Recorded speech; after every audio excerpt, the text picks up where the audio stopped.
Backgroundnya nggak connect Bu Puji HP-nya. Oh, nggih, nggih. Nggih, baik. Karena sudah menunjukkan jam 13, maka untuk siang hari ini kita mulai acaranya. Mohon izin Bu Titing, kita mulai acaranya. Nggih, Bu Puji, monggo. Nggih. Bismillahirrahmanirrahim. Assalamualaikum warahmatullahi wabarakatuh. Selamat siang, salam sejahtera untuk kita semua. Yang terhormat Ibu Subkoordinator Keperawatan Rawat Inap Ibu Titing Purwanti Eskepnesmas, yang kami hormati Bapak Kepala Bidang Pendidikan dan Penelitian Dr. Vinariawan Spesialis Anak, dan Pak Kabid Keperawatan yang kami hormati Bapak Kepala Bidang Keperawatan Bapak Gagu Eko Waluyo. Sepertinya tadi ada Rawuh juga, dan hari ini acara aspirasi yang bertemakan tentang keperawatan kemoterapi ini nanti yang akan dibawakan oleh Mbak Delia dan Mbak Puji, dan saya izinkan saya membacakan susunan acara di siang hari ini. Yang pertama acaranya yaitu pembukaan, kemudian yang kedua sambutan dari pencetus aspirasi Ibu Titing Purwanti, kemudian dilanjutkan pemateri pertama yaitu Mbak Harini Delia, dan yang pemateri kedua Mbak Puji Mei Rahayu Mei. Marilah acara aspirasi pada siang hari ini kita buka dengan bacaan basmalah. Bismillahirrahmanirrahim. Kemudian kita buat kesepakatan dulu sebelum sambutan. Nanti ada ruangan yang kami wajibkan untuk bertanya ya. Jadi biar nanti berjalan baik di acara diskusi nanti setelah pemateri memaparkan materinya. Ada empat dari instalasi. Yang pertama dari instalasi rawat jalan, nanti saya mohon untuk bertanya. Kemudian ada instalasi merpati, nanti salah satu monggo sebagai mewakili dari instalasi merpati. Kemudian yang ketiga dari instalasi Wijaya Kusuma, monggo dari Wijaya Kusuma nanti menyiapkan diri untuk bertanya kepada Mbak Delia dan Mbak Mei. Kemudian yang keempat yaitu dari instalasi gawat darurat. Nanti juga ini 4 yang wajib. Kemudian nanti masih ada waktu lagi, ada satu sesi lagi, monggo dari yang instalasi lain yang tidak diwajibkan bisa bertanya. Baiklah, untuk acara selanjutnya yaitu sepatah dua patah kata dari Ibu Titing Purwanti sebagai pencetus aspirasi ini, acara aspirasi. Monggo Bu Titing, waktu kami persilakan. Terima kasih Bu Puji. Suara saya terdengar ya? Terdengar. Bismillahirrahmanirrahim. Assalamualaikum warahmatullahi wabarakatuh. Rabbi syrahli sadri wa yassirli amri wahlul 'uqdatam min lisani qawli. Puji syukur pada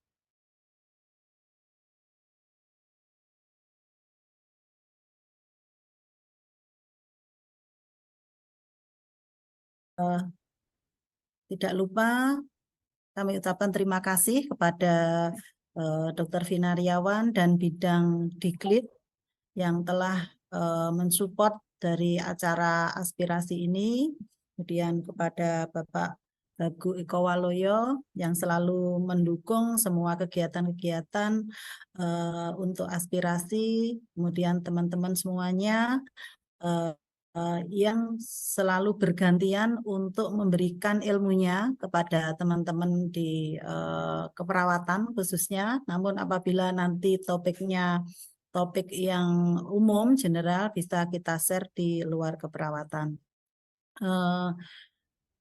Pada bulan November dan Desember, ini sudah berjalan 4 kali aspirasi. Ini nanti sudah siap di bulan Januari. Rencana ada tentang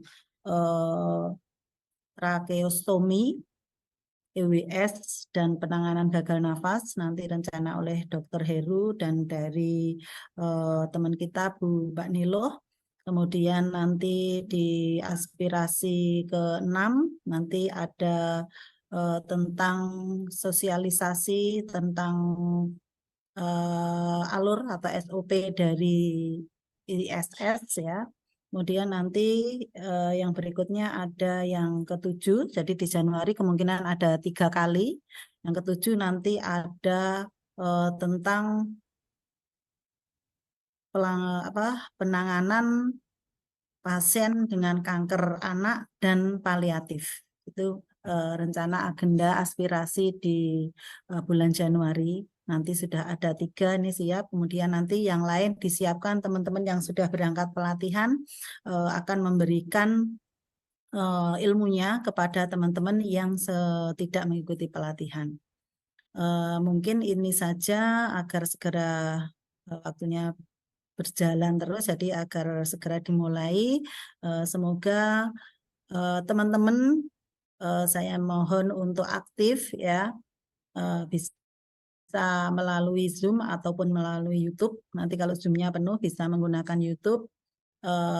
Untuk itu Bu Puji sudah ini ya, mewajibkan ya Bu Puji, ada yang bertanya, ada yang wajib, ada yang sunnah, berarti nanti monggo silahkan yang wajib bertanya, kemudian nanti ada yang sunnah untuk bertanya, itu silahkan digunakan kesempatan ini untuk saling berbagi ilmu dan menimba ilmu. Mungkin itu saja, saya akhiri matur suwun atas semua dukungannya, atas semua atensi dari teman-teman untuk acara aspirasi ini. Saya akhiri bila taufik wal hidayah. Assalamualaikum warahmatullahi wabarakatuh.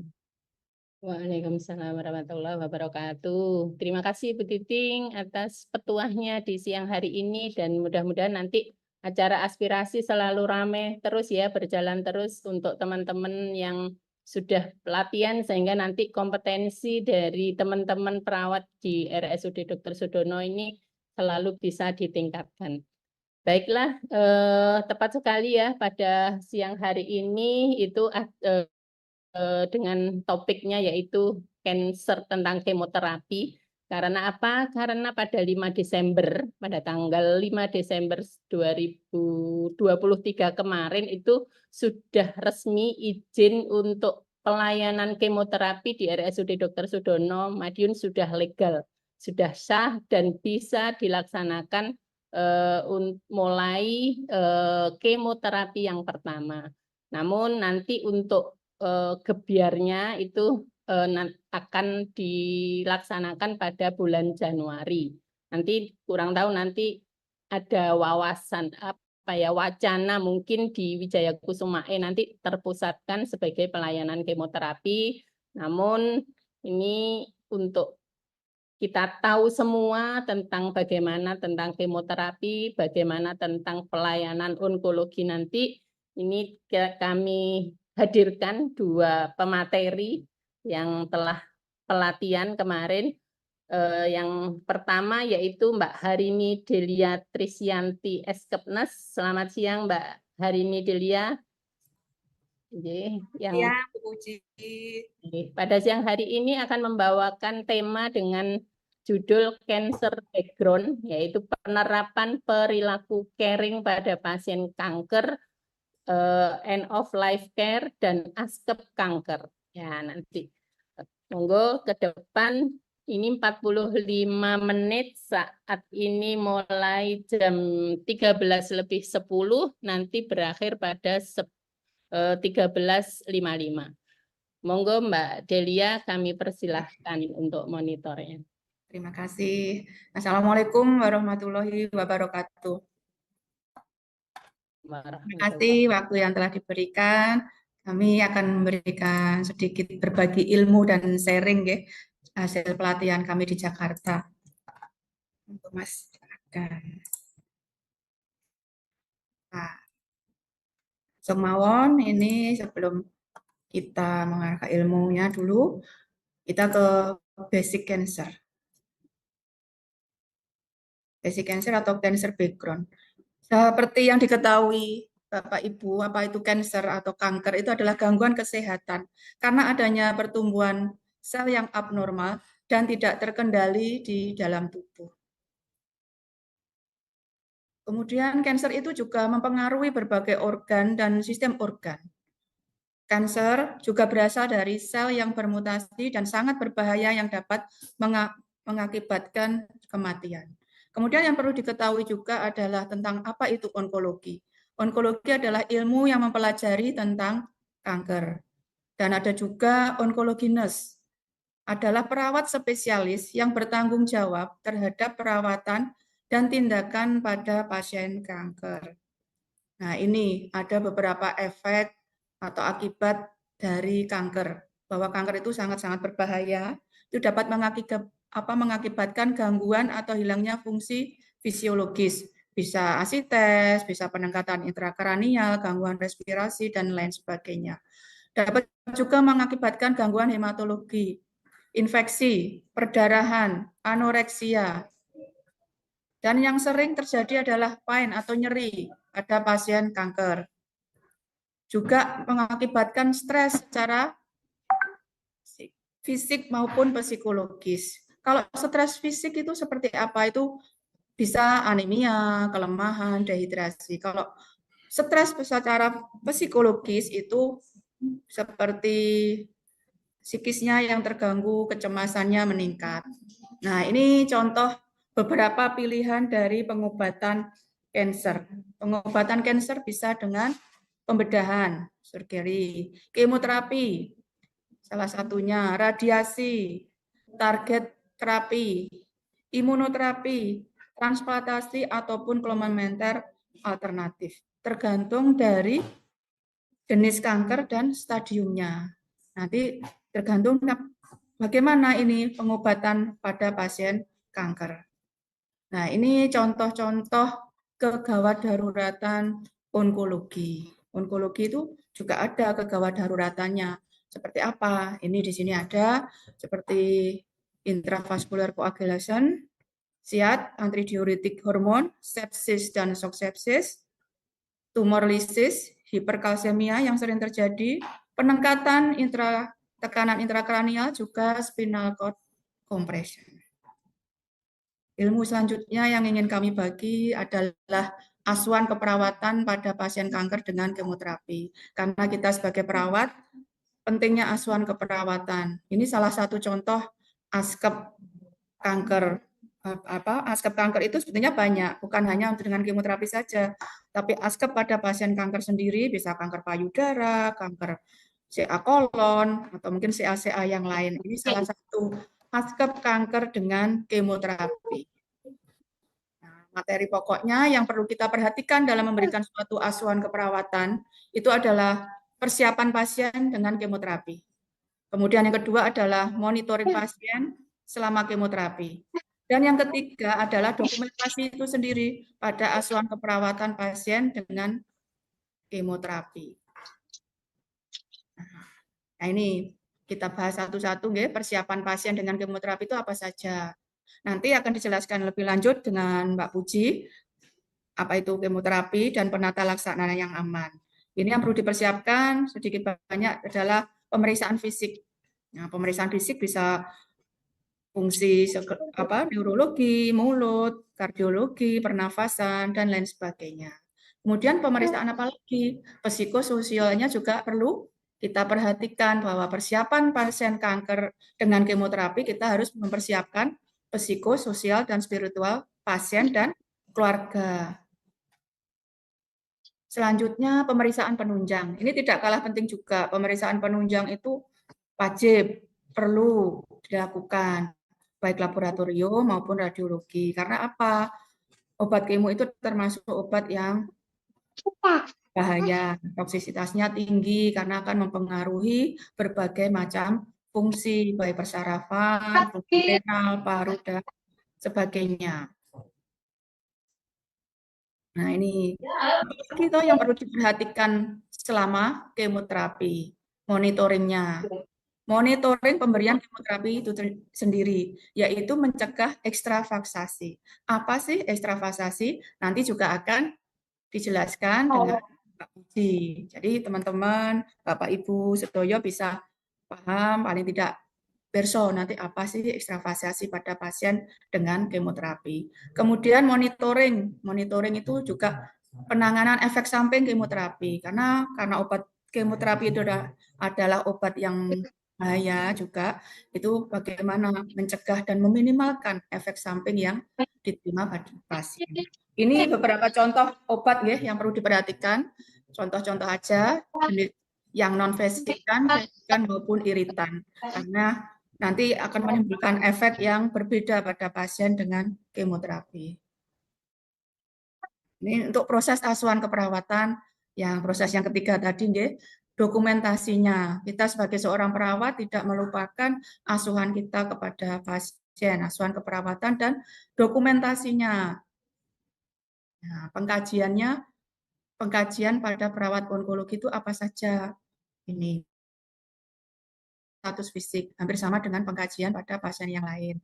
Sama, Niki. Ada juga pengkajian ini, apa yang diperhatikan, keluhannya, status fisiknya, psikososialnya, dan sebagainya.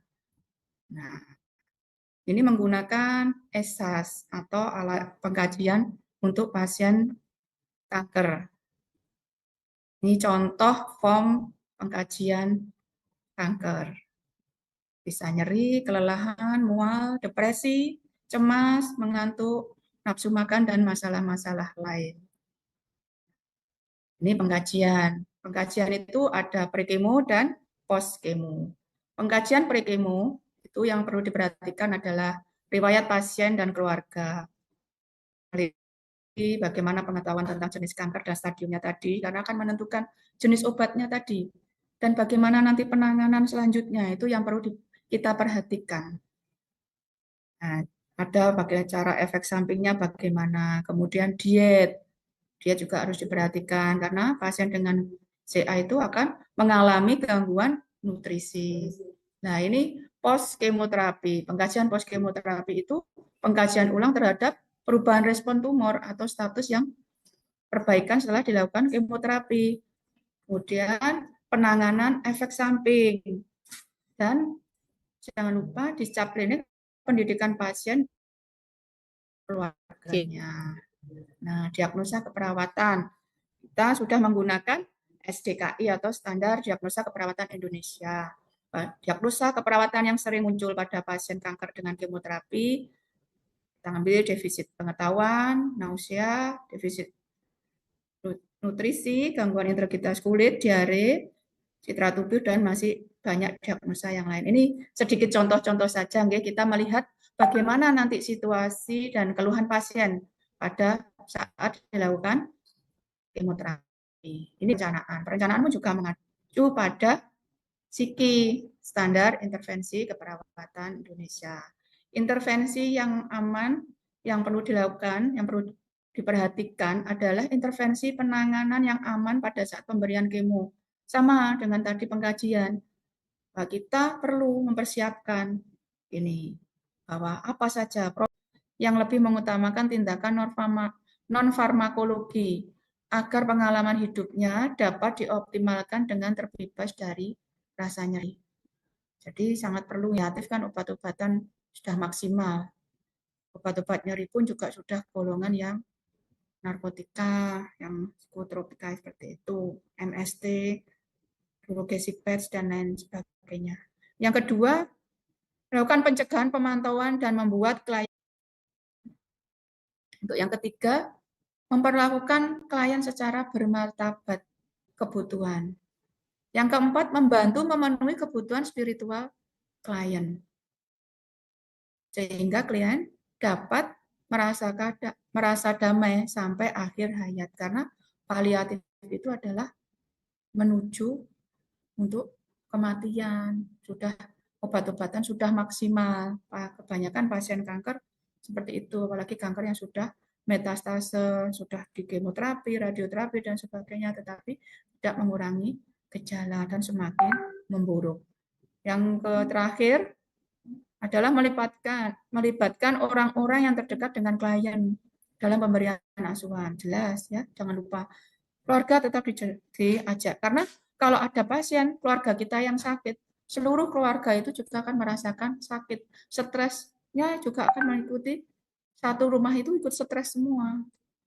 Ya, seperti itu. Nah, ini proses keperawatan end of life. Apa saja sih yang perlu diperhatikan proses keperawatan end of life?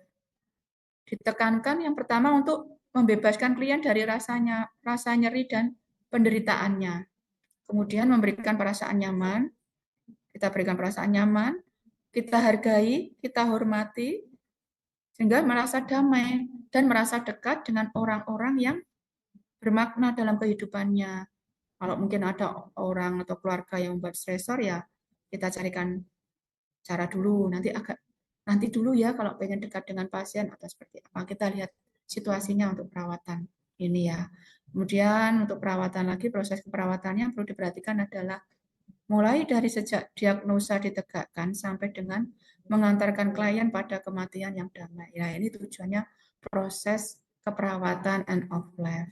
Sedikit kami berikan gambaran waktu kami di Dharmais Jakarta, itu di paliatif itu punya instalasi sendiri, berdiri sendiri instalasi paliatif. Nah, itu kalau ada pasien CA, kanker, sudah pengobatan dan lain sebagainya, dan sudah dinyatakan oleh DPJP-nya itu, oh ini Mbak atau nurse, ini sudah melakukan perawatan paliatif lah, kita siapkan dulu pasiennya. Jadi tidak, oh ini paliatif, enggak. Kita konsulkan dengan DPJP-nya paliatif. Di sana ada sendiri DPJP paliatif. Dokter yang DPJP CA tadi mengonsulkan atau melaporkan ke tim paliatifnya, ke DPJP-nya paliatif. Oh iya, ini paliatif. Akhirnya keluarga itu kita ajak ngobrol, kita bawa ke instalasi paliatif. Di sana ada ruangan tersendiri, diajak di sana. Paliatif kita jelaskan semua, nanti perawatan di rumah bagaimana. Kemudian kita berikan kontak, di sana itu diberikan kontak telepon untuk menghubungi tim paliatif. Jadi tim paliatif itu ada 24 jam di sana untuk menjawab, memberikan solusi pada pasien paliatif ini. Bukan hanya perawat saja, dokter juga 24 jam, perawat 24 jam, farmasi juga 24 jam. Nanti akan dijelaskan pada materi aspirasi yang berikutnya untuk paliatif khusus ini. Ini kita berikan sedikit gambaran, ya. Paliatif itu seperti apa. Kalau di sana ada instalasi sendiri dan seluruh mengikut ini.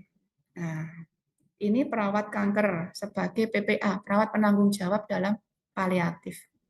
Pertama sama caring, baik itu pasien kanker, non-kanker, ataupun yang paliatif, caring nomor 1. Kemudian paham, kita harus memahami, oh ini perawatan paliatif. Nanti ada bedanya untuk perawatan paliatif dan perawatan kanker yang masih baru, yang masih stadium berapa, itu berbeda. Nah, ini ada juga empati. Yang keempat, dukungan pada pasien yang sudah dinyatakan paliatif tadi. Dukungan bukan hanya pada pasien, tapi juga pada keluarga juga. Kemudian perawatan, kebutuhan perawatan paliatifnya sampai akhir kehidupan.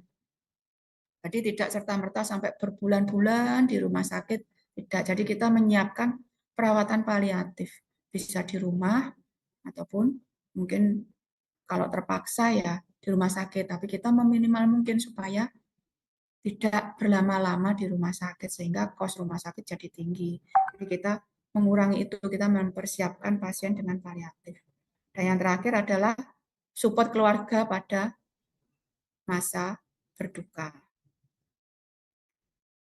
Saya kira sedikit ilmu dari kami tentang apa itu cancer, cancer basic ya.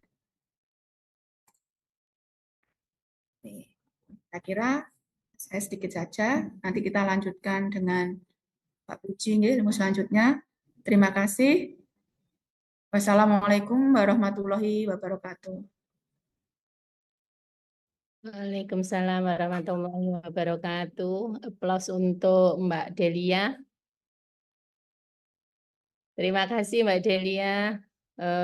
sudah memberikan sumbangsihnya ilmu tentang kanker dan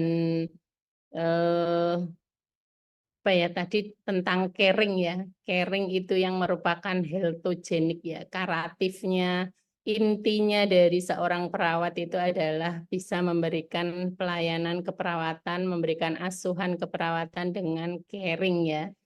Caring tadi sudah dijelaskan banyak dari Mbak Delia, terutama kepada pasien kanker. Namun untuk caring itu bisa diberikan kepada semua pasien-pasien kita dengan kasus apapun. Karena caring itu sebagai inti dari seorang perawat. Jadi bila memberikan asuhan keperawatan itu dengan hati juga, dengan health ya. Jadi kita mempunyai knowledge tentang semua asuhan keperawatan, kemudian juga mempunyai tadi dengan 5C-nya tadi ada compassion. Nah, ini juga memberikan keperawatan dengan hatinya ya, dengan perasaannya, dengan hatinya. Kemudian setelah kita bisa merasakan ikut empati apa yang dirasakan pasien, sehingga hand kita, tangan kita bisa membantu dari pasien semua apa yang dirasakan oleh pasien.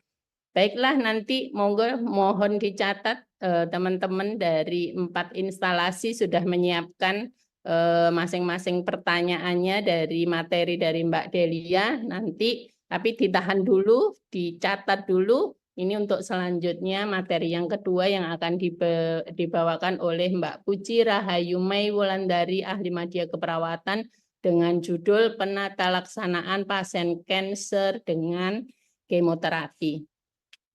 Untuk selanjutnya, monggo Mbak Puji Rahayu Mei, monitor sudah masuk. Iya, selamat siang, sehat selalu. Waalaikumsalam warahmatullahi wabarakatuh. Sehat nggih Mbak Puji Mei? Alhamdulillah, Bu Puji. Nggih. Baiklah, 45 menit ke depan kami persilakan monitor untuk penjenengan Mbak Puji Rahayu. Kami persilakan.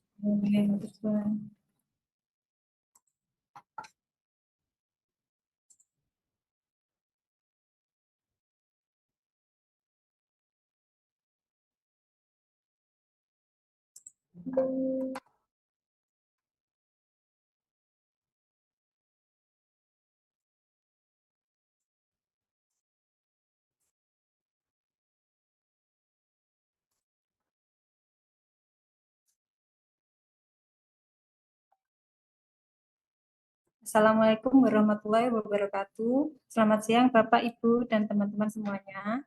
Pada kesempatan ini, saya Puji, mewakili juga Bu Rini Suliati, akan membagi sedikit pengetahuan kami tentang penata laksanaan pada pasien kanker dengan kemoterapi.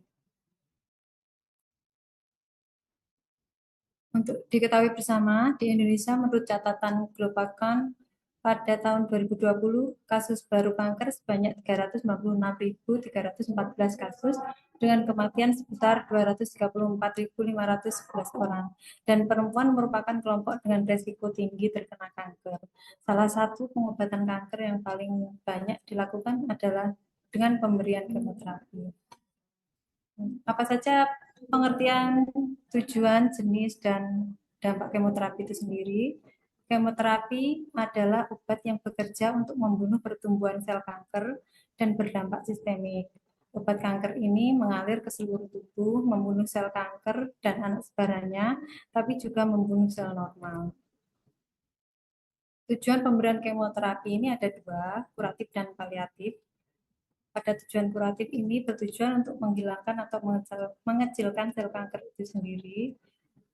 Pada tujuan yang kedua adalah tujuan kemoterapi paliatif, bertujuan untuk menghilangkan atau mengurangi keluhan penderita kanker. Ini biasanya pada penderita kanker stadium akhir. Jenis dosis obat kanker ada dua, tunggal dan kombinasi. Pada jenis dosis obat kanker tunggal memiliki efikasi rendah tapi lebih aman. Pada jenis dosis obat kanker kombinasi memiliki efikasi tinggi tapi lebih toksik. efek samping kemoterapi bukan hanya berdampak pada pasien yang dilakukan tindakan kemoterapi, tetapi juga terdapat risiko tinggi terkena paparan pada petugas yang melakukan pemberian obat kemoterapi. Untuk itu diperlukan tenaga yang memiliki kompetensi dan profesionalisme dalam memberikan asuhan keperawatan pada pasien kanker dengan kemoterapi. Siapa saja staf yang diizinkan untuk menangani obat sitostatika? Sebaiknya mengetahui cara mempersiapkan, memberikan obat kemoterapi, cara menangani obat sitostatika dengan benar, cara menangani bahan-bahan yang terkontaminasi. Sedangkan staf yang tidak diperbolehkan untuk menangani obat kemoterapi adalah 1. Wanita hamil, 2. Wanita atau ibu yang sedang menyusui, 3. Staf yang belum terlatih, 4. Siswa perawat yang sedang berpraktek, 5. Pegawai atau staf yang tidak memiliki pelindung. Semua petugas yang menangani kemoterapi harus sebaiknya diberikan pelatihan. Kemampuan pemberian kemoterapi harus dibarengi dengan kemampuan menangani dan mencegah ekstravasasi serta skill manajemen atau manajemen upahan obat kemoterapi. Pada kesempatan ini kami ingin membahas 3 pokok bahasan. Yang pertama, pemberian kemoterapi yang aman. Yang kedua, penanganan tumpahan kemoterapi. Yang ketiga, penanganan ekstravasasi. Yang pertama, pemberian kemoterapi yang aman. Pemberian kemoterapi yang aman mencakup persiapan, pencampuran, pemberian kemoterapi, dan pembuangan limbah kemoterapi itu sendiri. Pada tahap persiapan, tentu saja informed consent yang pertama, KIE kepada pasien dan keluarganya, ukur tinggi badan dan berat badan terbaru untuk pemeriksaan lab berdasarkan prosedur aturan dari rumah sakit masing-masing.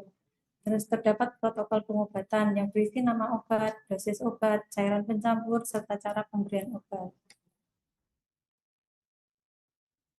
Penentuan obat dosis obat kemoterapi berdasarkan BSA atau Body Surface Area atau luas permukaan tubuh.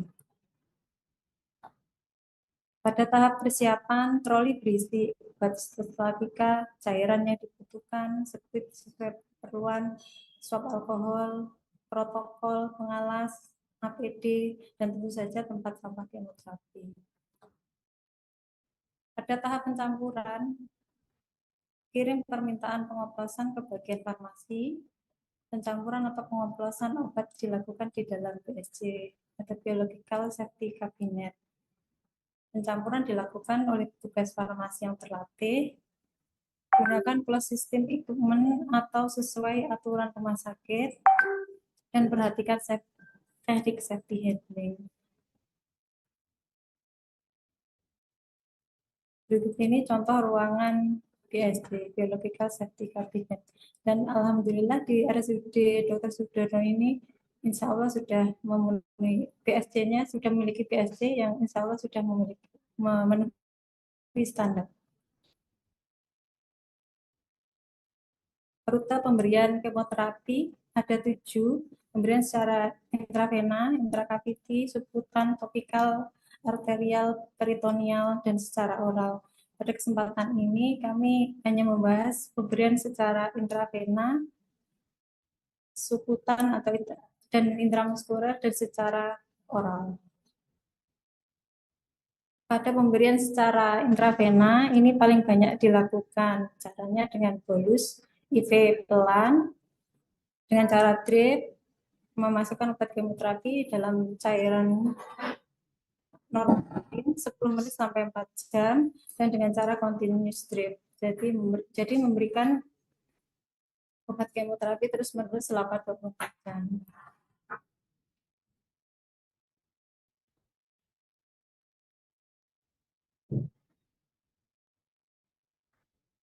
Langkah-langkah pemberian secara intravena, tentu saja yang pertama double check 5 benar dan proses mengidentifikasi pasien. Gunakan APD yang benar, perhatikan teknik aseptik, periksa kepatenan vena untuk mencegah ekstravasasi, dan premedikasi sesuai protokol yang diaturkan oleh dokter. Pemberian obat kecepatannya sesuai protokol, perhatikan reaksi pasien, cek ketetenan vena secara teratur, terutama untuk obat vesikan. Hati-hati pemberian kemoterapi kontinu lebih dari 1 hari. Bilas dengan normal salin setiap selesai pemberian obat. Buang sampah dalam tempat sampah. Ini gambaran contoh pemberian kemoterapi secara konsisten. Kemudian langkah-langkah pemberian kemoterapi secara oral. Gunakan APD, tablet hanya bisa dihancurkan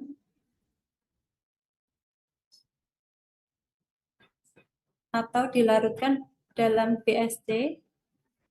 Kaji kemampuan menelan jika muntah 30 menit setelah minum obat. Dengan persetujuan dokter, ulangi pemberian obat. Catatan untuk pemberian kemoterapi untuk anak-anak, anak usia sekolah atau remaja harus dibantu memastikan dosis obat bersama orang dewasa. Obat sirup diberikan menggunakan siring tanpa jarum untuk mengurangi resiko terjadinya spill atau residu obat. Pada kemoterapi secara intramuskuler atau subkutan, langkah-langkahnya adalah gunakan APD, tekan daerah penusukan 3-5 detik, pastikan tidak ada perdarahan. Kalau perlu, beri topikal anestesi atau kompres dingin sebelum menyuntikan untuk mengurangi nyeri.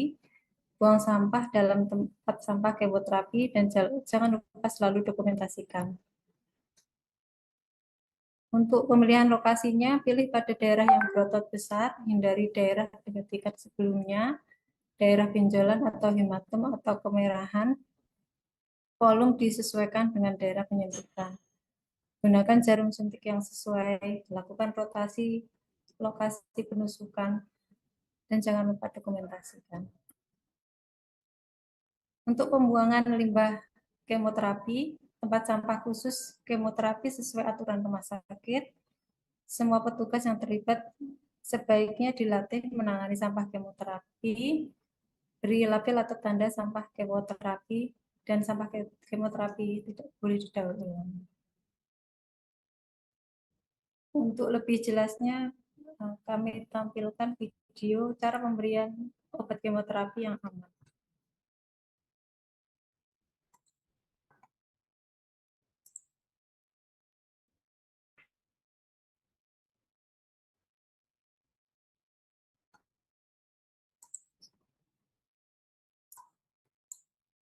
Di sini, Mas. Di sini.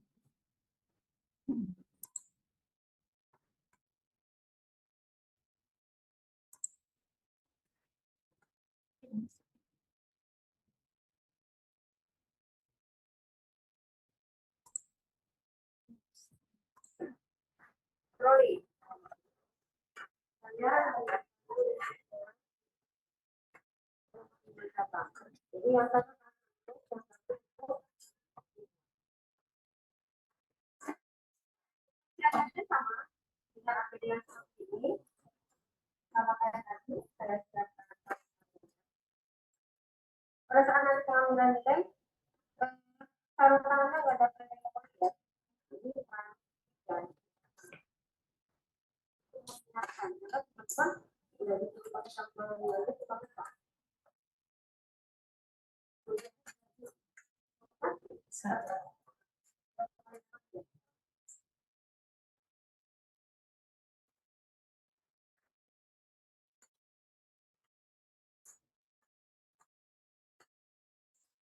Ya, jangan lupa.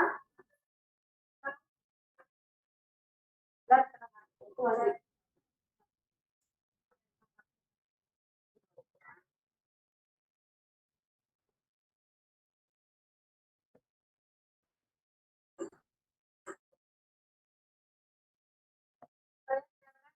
Rasa yang sudah dikasih alkohol,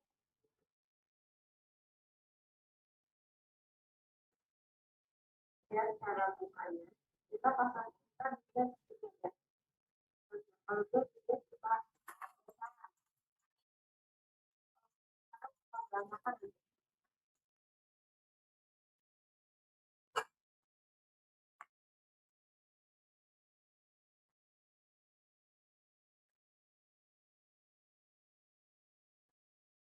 Ya,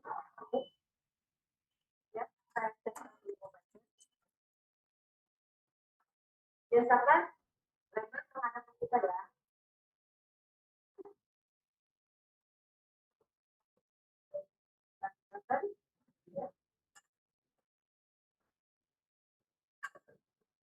Saya cekkan dulu dari bawah ya. Saya cekkan dulu. Saya lepas. Dari aja dulu. Pastikan mana yang mau di itu. Kalau udah pasti, pakai.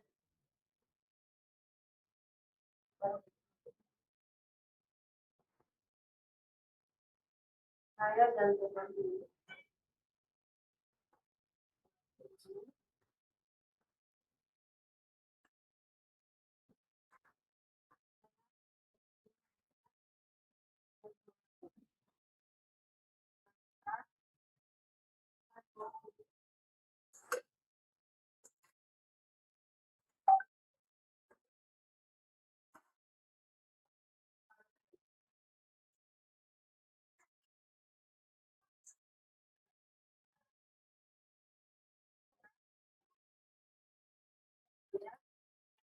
Bersih ya. Ini saya jalankan. Kemudian untuk gerakan awal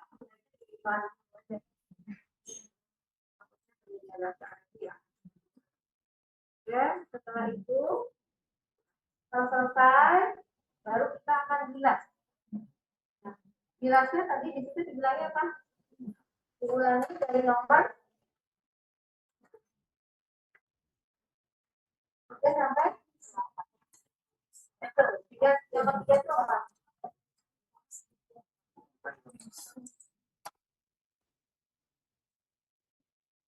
Baik, itu gambaran pemberian obat kemoterapi. Selanjutnya Ya.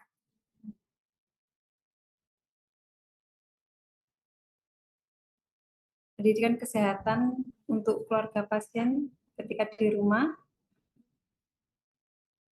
tentang penggunaan APD di rumah. Penggunaan APD di rumah di sini adalah pemakaian sarung tangan dan celemek ketika menolong penderita kanker dalam membuang ekskresinya, BAB, PAK, muntahan, terus edukasi cara membuang ekskresi pasien, muntahan, urin, dan feses, edukasi tentang efek samping yang mungkin akan dialami, dan tentang kanker. Ekstravasasi adalah kejadian yang tidak diharapkan yang menjadi mutu layanan keperawatan di rumah sakit yang meningkatkan angka morbiditas dan biaya perawatan. Kejadian ekstravasasi melalui jalur intravena pada vena perifer rata-rata 0,1% sampai 6%.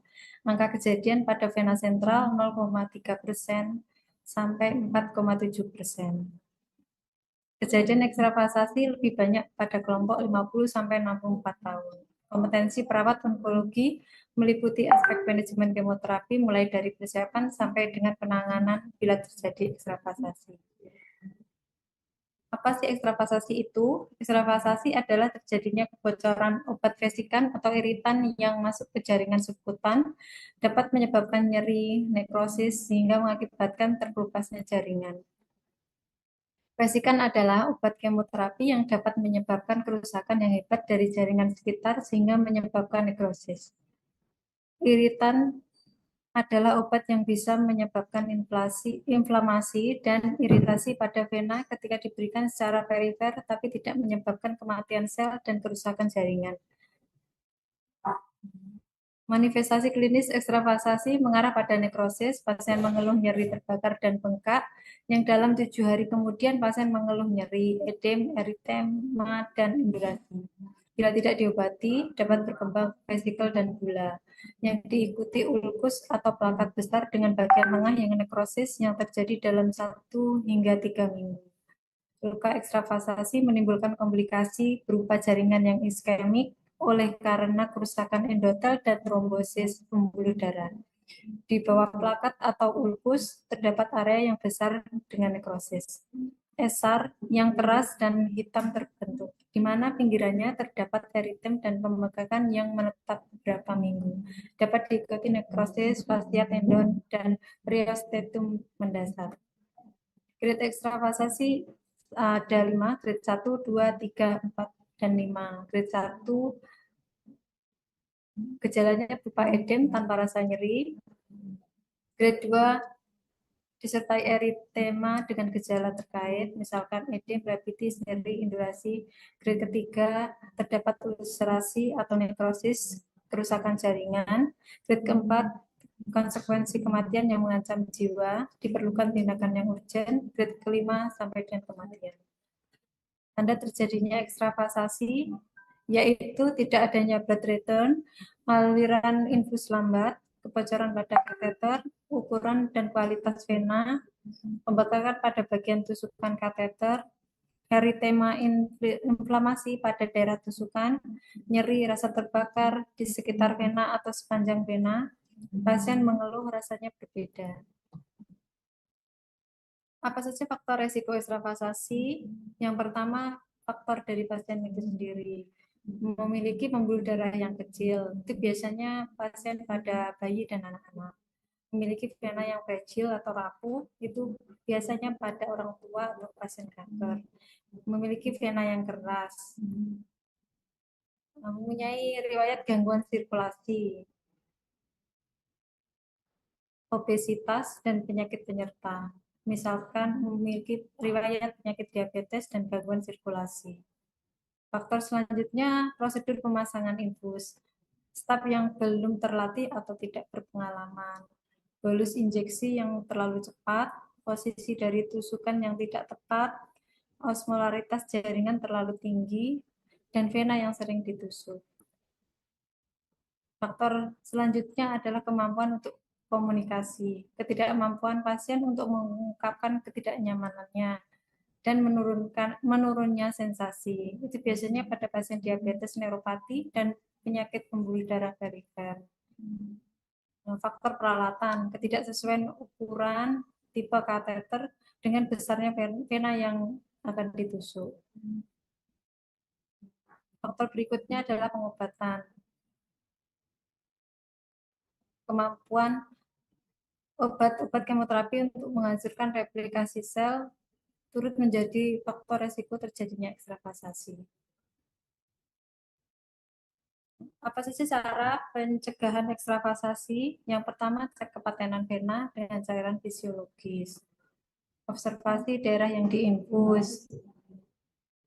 Komunikasi selama pemberian terutama via bolus. Apakah ada nyeri hebat atau rasa terbakar dan sebagainya. Lakukan pembilasan dari satu obat kemoterapi ke obat kemoterapi yang lain.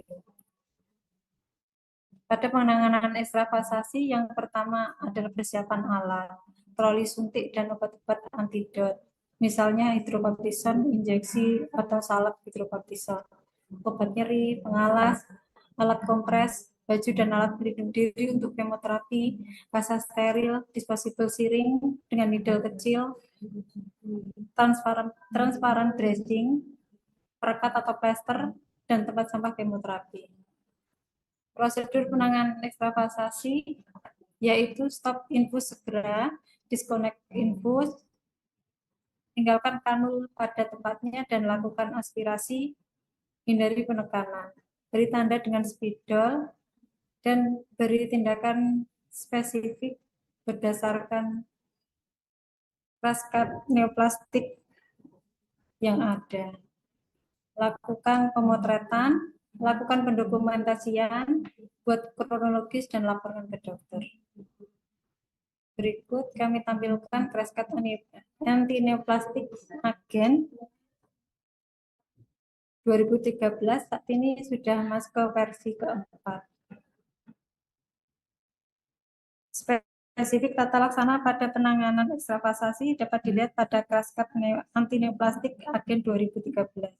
Contohnya, jika seorang pasien saat dilakukan kemoterapi jenis obat karboplastin, maka penanganan spesifiknya berdasarkan Kaskat Anti Neoplastik adalah tata laksana nomor 1, yaitu kompres dingin minimal 1 jam, setelah itu beberapa kali sehari selama 15 menit.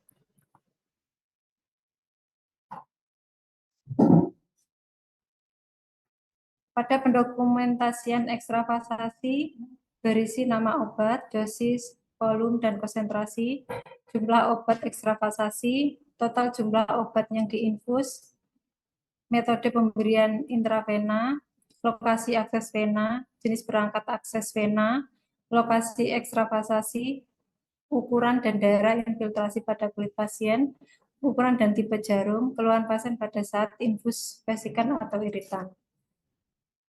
Jangan lupa untuk mengedukasi pasien, jelaskan pada pasien bahwa akan di follow up dan dievaluasi kembali. Jelaskan perawatan ekstravasasi ketika pasien itu di rumah. Jelaskan pada pasien untuk menghubungi rumah sakit jika ada peningkatan nyeri atau peningkatan keluhan.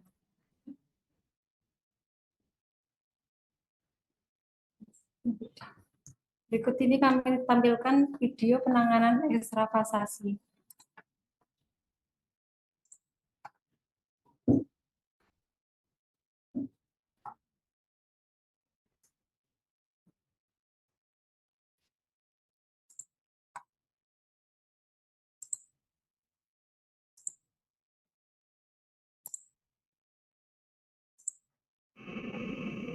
Ya, sekali lagi ini masih kurang sempurna ya. Nah, ini persiapan alatnya. Ya, ada APD lengkap, dalam satu kit. Nah, mungkin ada beberapa yang perlu disampaikan juga bahwa ini misalnya ada perlu ini. Mohon maaf, videonya ternyata tidak dapat diputar. Untuk pembahasan selanjutnya,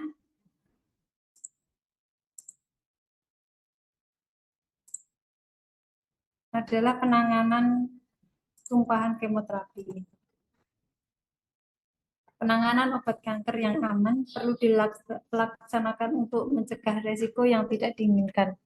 Resiko paparan terjadi pada persiapan, pemberian obat, dan pembuangan ekskresi pasien. Resiko paparan pada petugas pemberian sitostatika telah banyak diteliti. Beberapa penelitian menyatakan sebagai berikut. Pencegahan agar tidak terjadi tumpahan, salah satunya tidak boleh makan atau minum di tempat pencampuran atau pemberian obat, tidak boleh memakai kosmetik di tempat pencampuran atau pemberian obat, tidak boleh menyimpan makanan atau minuman bersama obat dalam satu kulkas, harus mencuci tangan dan menggunakan APD.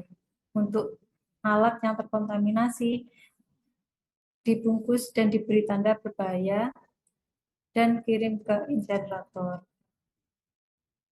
Alat pelindung diri berupa topi disposable, kacamata, masker, baju pelindung diri, sarung tangan, sepatu atau bungkus kaki. Prosedur tumpahannya, kaji besarnya tumpahan, pakai APD dengan sarung tangan double, tersedianya spill kit, dokumentasikan setiap kejadian, bekerja sesuai SPO, penanganan limbah B3.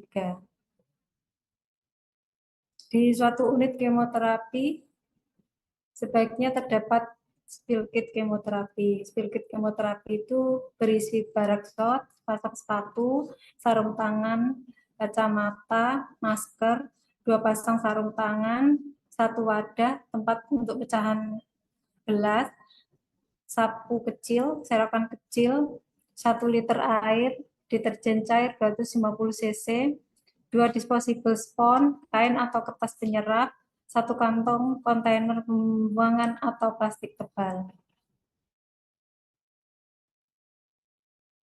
Penanganan tumpahan kemoterapi yang berupa obat kemoterapi yang terjatuh yang berupa cairan atau bubuk tidak boleh ditinggal, dibersihkan perawat yang bekerja, batasi area dengan tanda. Bila tumpahannya cairan, bersihkan area dengan kertas penyerap, cuci dengan deterjen, dan bilas dengan air bersih. Bila berupa bubuk, ambil dengan lap penyerap basah, cuci dengan deterjen, dan bilas dengan air.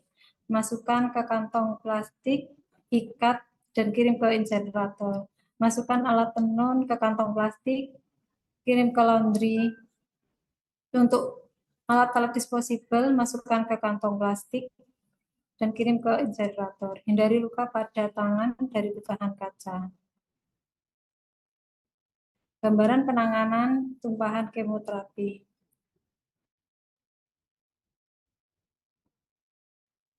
Kontaminasi pada saat persiapan, biasanya pada menarik jarum dari vial, memindahkan obat dengan memindahkan jarum, membuka ampul, mengeluarkan udara dari sepuit, dan mengganti IV light cairan infus.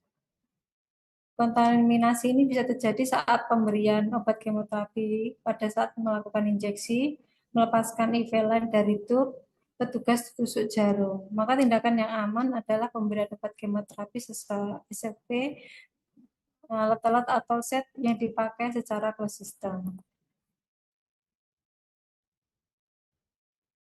Paparan juga berasal dari ekspresi dari klien. Biasanya saat kita menolong PAK, PAP, mandi, ataupun tahan pasien kemoterapi.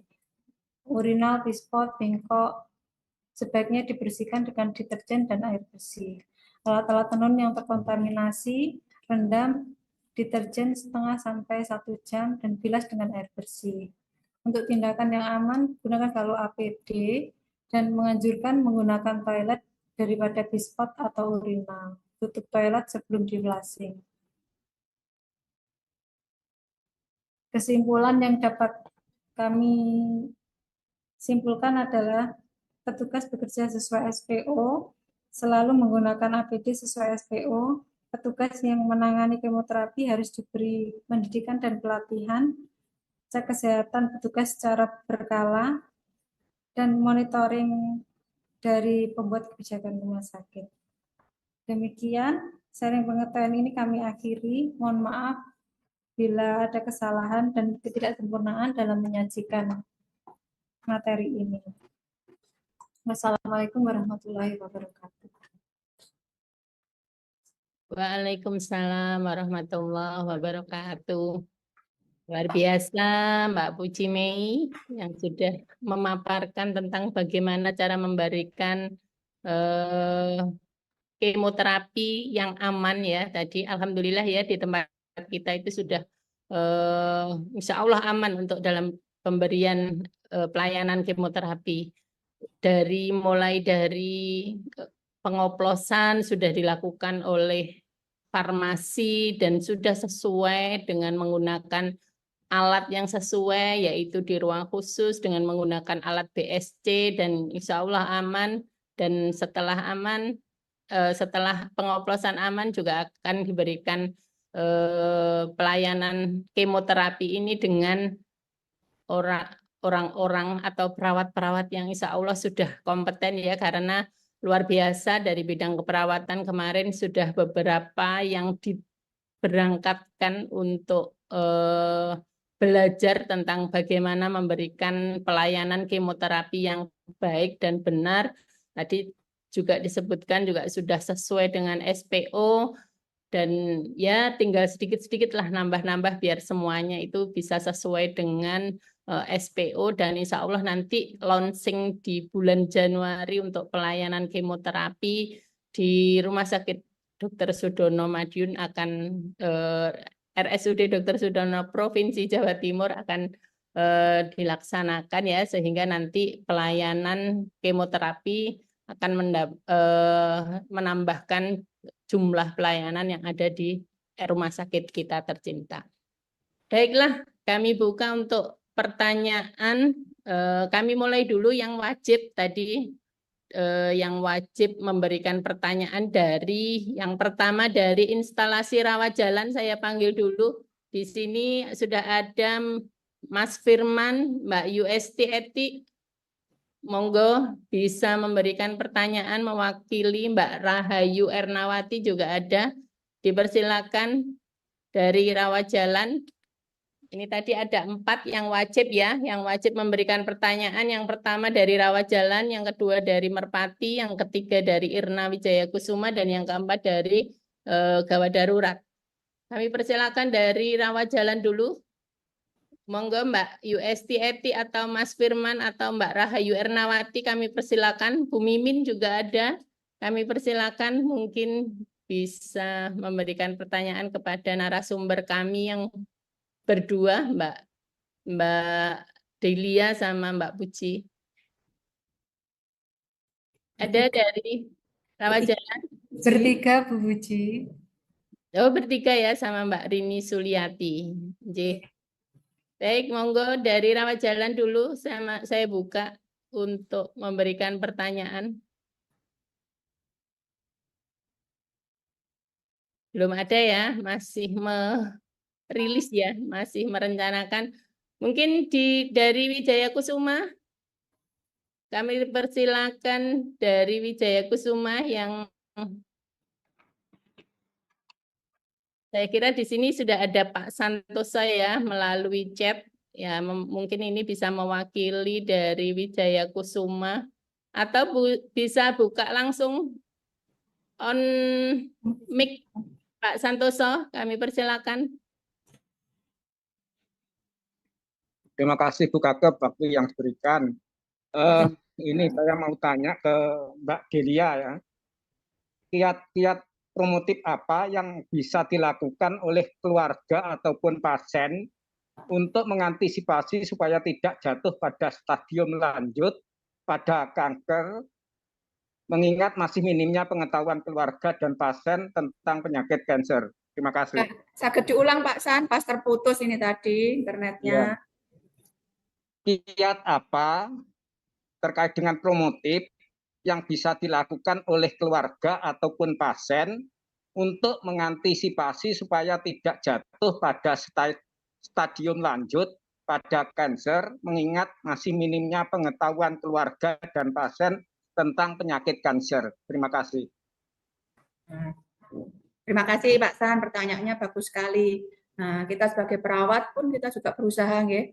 Selain ilmu medis kedokteran, itu kita juga sebagai perawat juga harus punya pengetahuan yang tinggi juga bahwa kanker itu kebanyakan diketahuinya sudah stadiumnya sudah tinggi, stadium 3 atau 4. Nah, pasien ini, keluarga ini juga kaget. Banyak yang terjadi penolakan. Nah, untuk pencegahan bisa dilakukan dengan screening. Nah, sering-sering screening yang awal itu terjadi hasilnya belum kanker, tapi tiba-tiba beberapa hari atau beberapa bulan itu sudah dinyatakan sudah stadium 3, stadium 4. Jadi pencegahannya bisa dilakukan dengan itu tadi, dengan screening awal. Seperti payudara itu sadari seperti itu, terus kemudian pemeriksaan rutin di general check up dan sebagainya bisa juga. Kalau untuk mencegah ya seperti kita ketahui ya mencegah apa penyebab kanker, karena sampai saat ini penyebab kanker secara ini belum diketahui bahwa kanker itu disebabkan dari gitu belum, tapi diduga ada zat-zat karsinogenik yang bisa mengakibatkan kanker. Mungkin itu Pak San yang bisa menjawab pertanyaan Pak San, atau mungkin ada yang kurang jelas. Luar biasa Mbak Delia, ini langsung nyaut ya. Dari pola kebiasaan yang kurang baik dalam hidupnya, umpamanya makan apa atau mengkonsumsi apa gitu yang lebih cenderung memicu timbulnya kanker, gitu maksud saya. Pola kebiasaan yang kurang bagus yang menunjang lebih dominan untuk bisa kena kanker seperti itu. Ya, tadi Pak San ada zat-zat yang diduga dapat menyebabkan kanker atau zat karsinogenik. Apa itu tadi ya? Merokok, itu kan hidup yang tidak sehat. Minuman keras yang beralkohol, bersoda, juga makanan yang dibakar itu juga dapat. Terus yang penyedap rasa, makanan yang diawetkan seperti itu. Ten Pak San. Oke. Terima kasih Mbak Delia. Stop. Lewat moderator ya, Cok bablas saya. Ngapunten. Turun. Ada moderatornya. Oh iya. Baik. Terima kasih Pak San, luar biasa. Mbak Delia juga luar biasa ini. Kemudian dari IGD. Selanjutnya dari IGD. Mungkin dari IGD ada yang mewakili Mas Ahmad atau Pak Heru. Kami persilakan Mas Heru. Terima kasih, Assalamualaikum warahmatullahi wabarakatuh. Waalaikumsalam. Waalaikumsalam. Tanya dari sini, dari kanker ini kan apa itu baru, maksudnya baru. Saya tanyakan apakah ada ya ruang konseling untuk kanker yang pertama. Itu yang kedua, di UGD itu kan sering keluar masuk pasien kanker. Itu apakah sudah, maksud saya gini, kalau itu sudah adakah tanda bahwa itu sudah pernah dimotivasi DMR atau dia itu sudah tahap yang terminal? Karena di sini itu kita juga bingung. Ini pasien datang dengan sesak, FiO2 turun, harusnya kan ada dilakukan tindakan intubasi atau gimana. Tetapi kalau dia itu sudah tahap terminal, otomatis kan kita konsul itu kan nggak boleh diintubasi. Mungkin ada tanda-tanda atau pertanda, maksudnya bahwa pasien ini sudah pernah dilakukan konseling, sudah pernah dilakukan bahwa dia itu sudah terminal, nanti kalau masuk di UGD lagi akan ada cuma dia itu tindakan-tindakan apa itu sistemnya bukan tindakan-tindakan seperti intubasi atau cuma paliatif biasa seperti itu. Terima kasih. Baik, terima kasih. Mbak Delia sudah menangkap pertanyaannya? Ya, sampun Bu Puji. Monggo bisa langsung dijawab. Jadi kita berbagi ilmu nggih Mas Heru. Nah, tadi apa saja sih pada pasien kegawat daruratan kanker tadi sudah di awal, walaupun saya pun ya belajar, sama-sama belajar, soalnya kan itu ilmu medis, penyakit-penyakit apa sih, apa saja yang tadi masuk di kegawat daruratan. Tadi contohnya ada sepsis, shock seperti itu, terus antidiuretik hormon tadi yang tidak keluar kencingnya, terus hiponatremi hipokalsemi seperti itu, ada kegawat daruratan. Nah, kita juga lagi berbenah ini Mas Heru, kita juga mulai dari perawat inap, kita juga akan menjadi perawatan mungkin rencana khusus onkologi, ini insya Allah rencana. Kalau realisasi Januari nanti jadi ruang onkologi, jadi nanti kita juga akan berkolaborasi dengan tim medis dan tim lain, kita bisa bagaimana membedakan ini pasien yang paliatif dan ini pasien yang kanker membutuhkan penanganan darurat atau dan sebagainya. Seperti itu Mas Heru. Mungkin seperti itu Bu Puji jawaban kami. Bagaimana Mas Heru? Ini masih dari Bu Delia ini masih berbenah ya, jadi masih mempersiapkan nanti bagaimana untuk membedakan apakah ini pasien paliatif atau nanti bukan yang belum dikatakan paliatif atau masih bisa diberikan life support-nya ya. Jadi karena ini DNR apa masih bisa diberikan life support gitu ya. Mungkin nanti ada usulan kalau memang itu sudah realisasi, ada pasien sudah post MRS dan itu pulang, itu ada tanda tersendiri bahwa dia itu sudah fase-fase terminal. Jadi di sini kita life support-nya kan enak. Jadi nggak perlu tindakan-tindakan support sampai pasang intubasi. Karena kalau sudah terpasang intubasi juga kita susah untuk. Terima kasih Bu Uji. Baik, terima kasih Pak Heru, luar biasa. Ramai sekali ini ya, jadi baik chat maupun yang raise hand. Ini ada dari Merpati tadi sudah beberapa yang ada melalui chat, mungkin nanti bisa mewakili pertanyaan yang dari Merpati. Baiklah, yang saya lanjutkan kepada Bapak Kepala Bidang Keperawatan, kami persilakan sepertinya raise hand, monggo untuk pertanyaan ditujukan kepada siapa. Terima kasih Bu Puji. Ini luar biasa sama narasumber mantan mahasiswa saya, bangga sekali saya. Ini kalau dulu itu Mbak Delia, Mbak Uji itu nanya saya, sekarang gantian saya nanya panjenengan ini. Redek saya Pak. Ini untuk Mbak Puji dulu. Tadi saya lihat ini ya, saya lihat video tadi. Jadi tadi yang dibahas pada siang ini masalah caring ya, caring terhadap pasien. Ini yang kami akan tanyakan, bukan caring pada pasien, tapi caring pada petugas ini, karena teman-teman di WKE itu masih muda-muda semua ya. Jadi yang saya tanyakan ke Mbak Puji tadi kaitannya dengan apa itu, kan obat kemoterapi itu merupakan obat yang berbahaya. Saya baca di jurnal itu. Dan salah satu pemaparan itu lewat pernapasan. Ya, baik itu bisa mengenai mata, saluran pernapasan ataupun kulit.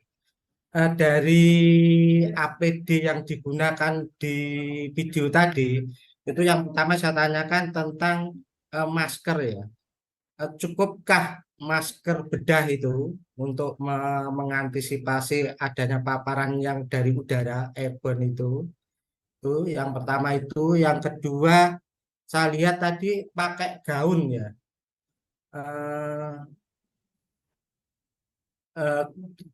Perlu enggak itu pakai apron atau itu? Apakah cukup dengan gaun sehingga nanti itu juga sudah bisa meminimalkan terjadinya pemaparan terhadap di tubuh kita. Terus kemudian yang ketiga tadi saya melihat kalau pakai gaun itu kan belakangnya itu kelihatan baju perawat ya itu.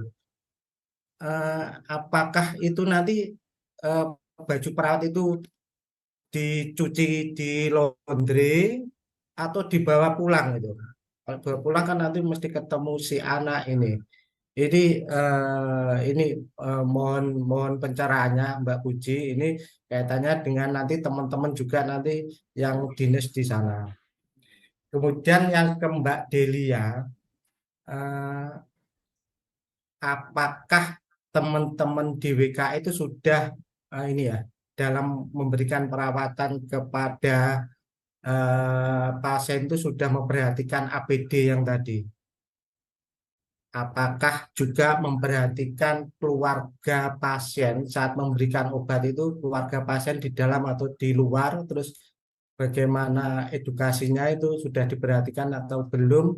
Kemudian yang terakhir ke Mbak Delia itu apakah sudah ada supervisi ya terhadap teman-teman yang merawat di apa itu di kamarnya pasien? Oh ini sudah pakai APD, oh ini belum, karena ini benar-benar harus perlu perhatian untuk teman-teman yang ada di WKE ini untuk kesehatan kita, karena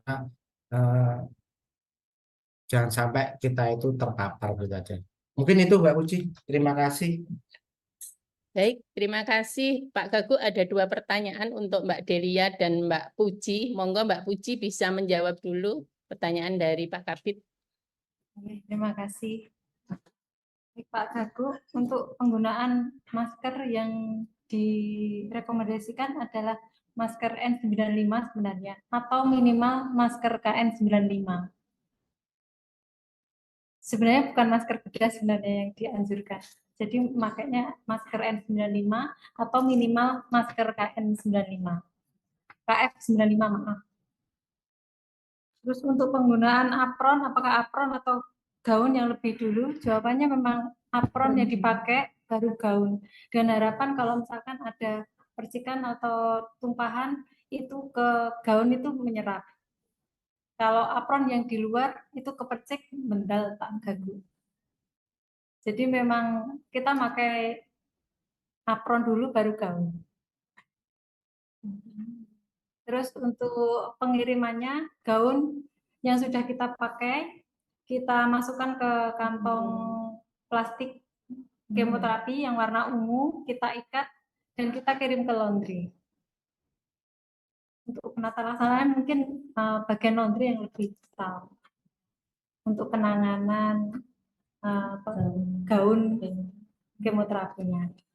Demikian Pak. Jadi monggo dilanjutkan ke pertanyaan kedua, Mbak Deli. Oke, Izin terima Pak, kasih. nanti Oke, kalau terima menanggapi. kasih Pak Bagu, pertanyaannya bagus sekali sebagai Pak Kabit. Saya aja ngeredek. Ya, Pak Bagu, untuk apa supervisi dan APD itu memang Nyun Sewu teman-teman itu ya ada yang patuh, ada yang enggak, masih belum ya Pak. Karena apa? Karena kita double pekerjaannya luar dan dalam. Kita masih menangani pasien yang non kemo atau non kanker. Jadi masih rawat inap kelas 1, 2 itu, sekarang jadi kelas 1 dan 3, ada pasien operasi, ada pasien HD dan sebagainya. Jadi APD kita kalau pasien kemo itu kan harus membutuhkan, tadi sudah dijelaskan sama Mbak Puji, membutuhkan observasi. Jadi kalau kita sudah pakai APD, kita juga observasi di ruang kemoterapi itu dan jadi satu. Lah kita mau sudah memasukkan kemoterapi, pasien yang dipanggil, pasien hemodialisa dipanggil, kita ngambil pasien post-op juga. Dan sementara ini kan selama ini masih pelayanan rawat jalan, yang rawat inap untuk pasien kemo belum. Kita menunggu dari manajemen juga. Nah, untuk kedepannya kita juga bebenah Pak Gagu sesuai dengan rencana kami, kita dari keperawatan juga oleh Pak Gagu juga. Kalau rencananya akan jadi ruang onkologi lah, mungkin dari situ kita bisa membenahi pelan-pelan. Oh, seperti APD-nya juga, alurnya juga, bahwa kita menjadi ruang onkologi untuk khusus kanker, baik itu yang rawat inap perbaikan KU atau yang kemoterapi dan juga mungkin yang paliatif yang memerlukan perawatan. Nah, terus juga kita sampaikan juga untuk fasilitas tolong diperhatikan juga karena untuk ruang gantinya serta juga AC yang di ruang kemoterapi itu juga masih panas, masih sumuk. Terus kemudian tempat tidurnya kalau nanti sudah ini kemoterapi, sementara ini kan yang kita siapkan yang clear ada sekat-sekatnya itu 3, sedangkan untuk setiap hari, hampir setiap hari, ini yang dari bedah aja itu sudah mencapai 4-5 pasien per hari. Kita break di hari Kamis karena untuk hemofili. Jadi kami informasikan seperti itu kondisi yang di Wijaya Kusuma itu selain pasien yang rawat inap. Saya kira ngoten, dan pasien yang kemoterapi itu sering komplain, kenapa kok beda dengan yang di Gresik, kenapa kok beda dengan yang di situ ya, karena kami masih menangani double itu tadi Pak Gagu. Nah, kami mohon nanti ada lanjutannya dan kita bisa bebenah bareng-bareng. Terima kasih. Bagaimana Pak Gagu? Mungkin ditanggapi. Terima kasih Bu Puji, ini masukan kepada kami sehingga nanti kami bisa ya paling enggak itu mencegah paparan itu terkena pada teman-teman, sehingga harapannya teman-teman ya dapat rezeki, dapat sehatnya juga. Baik, terima kasih Pak Gagu atas pertanyaannya. Ini sudah banyak pertanyaan Mbak Delia sama Mbak Puji dari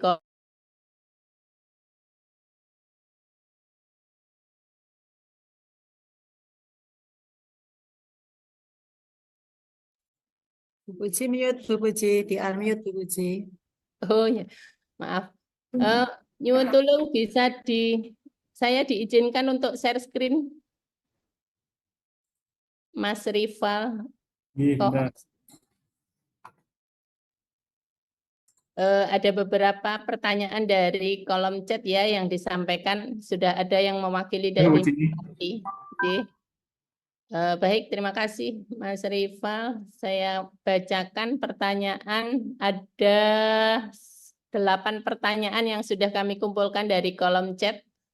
Yang pertama yaitu ini dari Nes Sudarmi ya, terkait dengan pasien kemoterapi, apakah bisa pasien yang sudah kemoterapi 1 kali, pasien dengan CA kolon dilanjutkan yang kedua dari di Sudono, pasien sebelumnya kemoterapi di Solo, bagaimana prosedurnya? Terima kasih. Monggo Bu Delia bisa menjawab pertanyaan dari pertanyaannya Mbak Darmi, Nes Sudarmi ya, untuk CA kolon. Sebetulnya CA apa saja itu bisa dilakukan di Sudono. Kalau dulu sebelum yang dijelaskan Bu Puji tadi, sebelum 5 Desember itu memang kemoterapi yang kedua, tetapi mulai tanggal 5 Desember itu sudah bisa kemoterapi yang pertama. Tapi ada syaratnya itu tadi, karena kita masih bebenah tadi, kita harus mempersiapkan apa yang intinya obatnya. Obatnya ada tidak, sudah tersedia belum, karena kita harus mengorder dulu obatnya untuk berapa kali siklus kemoterapi. Dan untuk yang pertanyaannya Mbak Darmi tadi, itu bisa tidak dilakukan di Madiun dari Solo. Tergantung dari DPJB di sana, merujuk balik atau tidak. Nah, selain itu syaratnya kalau sudah merujuk balik atau tidak, di sini obatnya tersedia atau tidak. Itu tadi, kita order dulu obatnya untuk berapa kali, berapa seri pemberian kemoterapi. Nah, untuk itu tadi rujuk baliknya di mana yang merujuk tadi, dari klinik mana. Kita koordinasikan dulu. Seperti itu, Mbak Darmi. Terima kasih.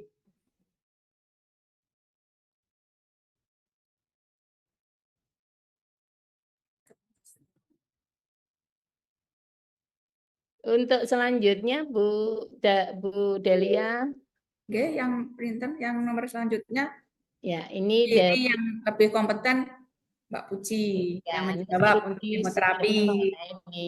Saya alihkan ke Mbak Puji, nggih. Monggo. Ini dari Nesrudi Suharmono Eskep ya, izin bertanya, apa yang harus dilakukan pasien setelah menjalani kemoterapi? Berapa jarak waktu kemoterapi dan berapa lama satu siklus kemoterapinya?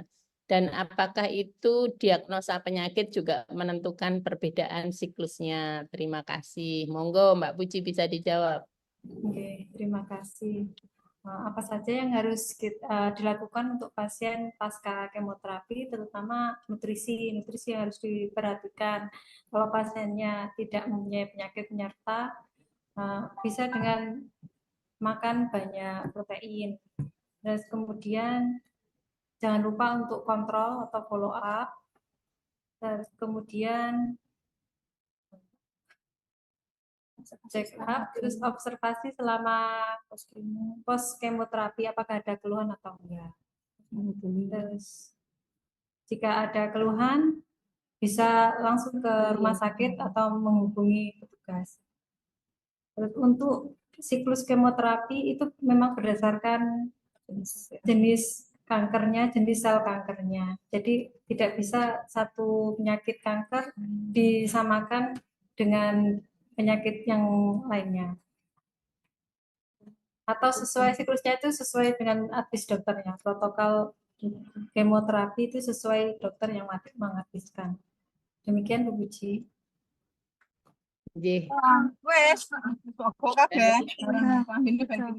Baik, kita lanjutkan lagi. Mohon yang bocor dijaga agar mic-nya tidak bocor ya.